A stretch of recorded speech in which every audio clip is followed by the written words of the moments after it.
started subtly, a whisper on the edge of hearing, like the rustle of leaves on a windless night. I'd be at my desk, lost in work, and a faint sound would prickle the hairs on my neck. I'd turn, of course, but the room would be empty, the silence thick and heavy.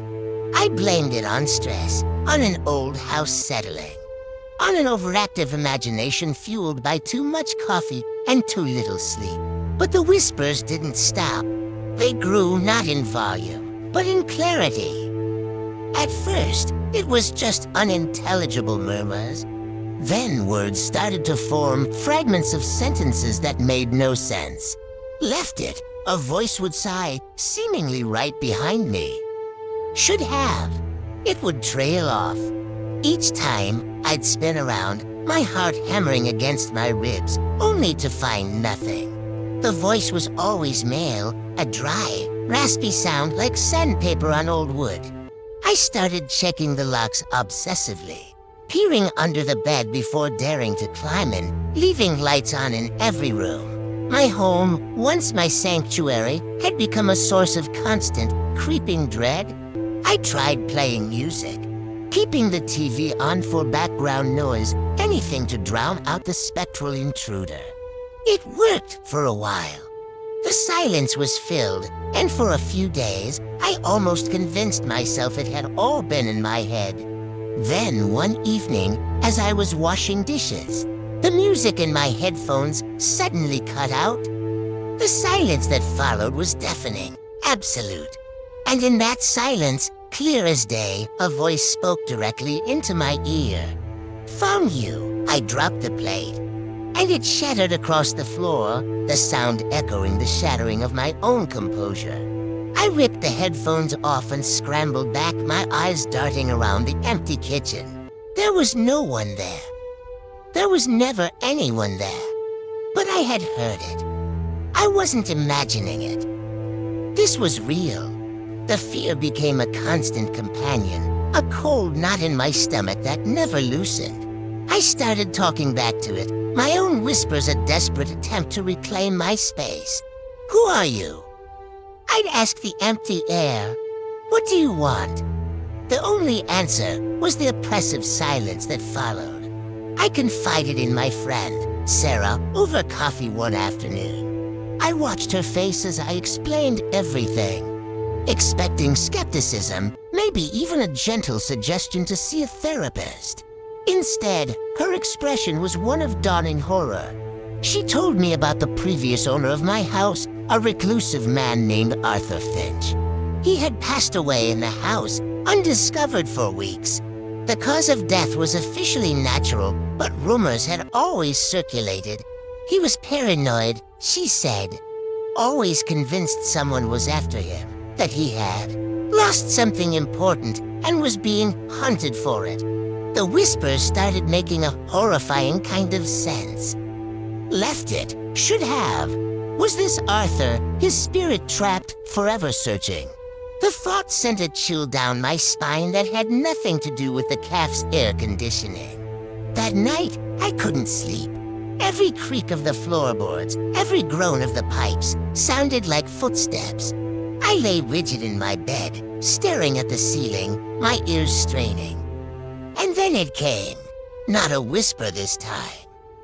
A full, conversational tone, as if someone were sitting on the edge of my bed.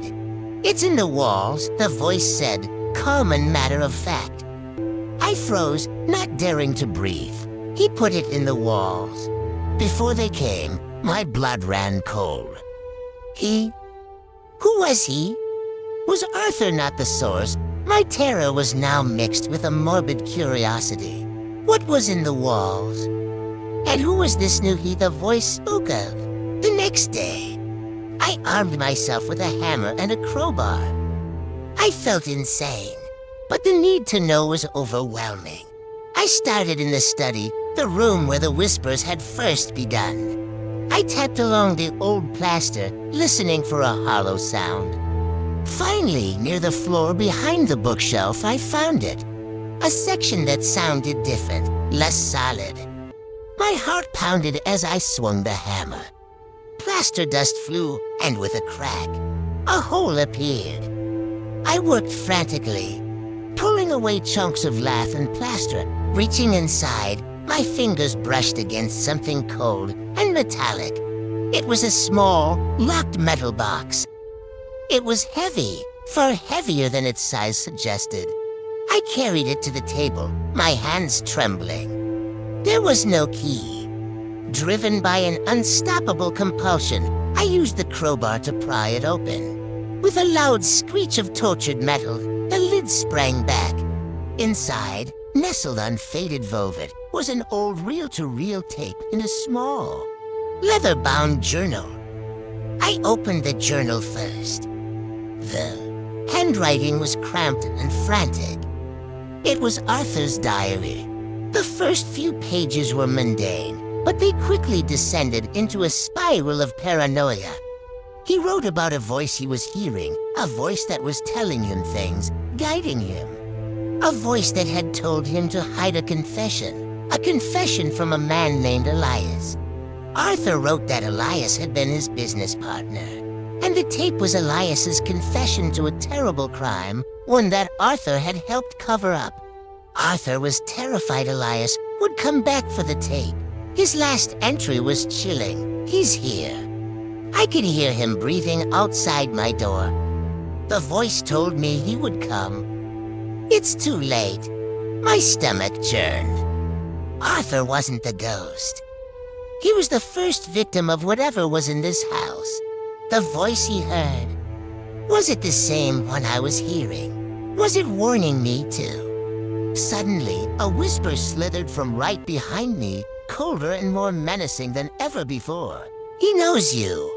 Have it. I jumped, spinning around to face the empty room. My eyes fell on the reel-to-reel tape player I'd seen in the attic, a relic from a bygone era. I don't know why I did it. Maybe I thought hearing the tape would give me answers, a way out. I threaded the tape onto the machine and pressed play. Hissing static filled the room, then a man's voice trembling with fear. Elias. He was confessing, just as the journal said. But he wasn't just confessing to his own crime. He was talking about something else. Something he had woken up, an entity that fed on secrets and fear. He said it had attached itself to him, to his guilt. It had driven him mad, whispering to him, promising him power if he just silenced everyone who knew his secret. That's why he had gone after Arthur. And as Elias's recorded voice grew more panicked, another sound emerged on the tape, faint at first, then growing stronger. A low, guttural breathing. A dry, rasping whisper, layered beneath Elias's words. It was the same voice I had been hearing. The voice from behind me. A cold dread washed over me as I realized the truth. The voice didn't belong to Arthur. It didn't belong to Elias. It belonged to the secret itself, to the entity that had latched onto it. By finding the box, by listening to the tape, I hadn't found a solution. I had become the new secret keeper, and it was hungry. The tape ended. The room was plunged into a dead, echoing silence. I stood frozen, my gaze fixed on the spinning, empty reel. Then a floorboard creaked in the hallway outside the study. A slow, deliberate sound. Someone was in my house. It wasn't a ghost. It was something tangible, something real. I could hear slow, heavy breathing just outside the door. A dry, rasping sound. I know you have it, a voice said, not a whisper in my ear this time, but a guttural growl from the other side of the door. The doorknob began to turn. If you enjoyed the voice behind you, don't forget to like, comment, share, and subscribe to the channel for more terrifying horror stories that keep you up at night. Your support helps the channel grow and brings you more bone-chilling tales.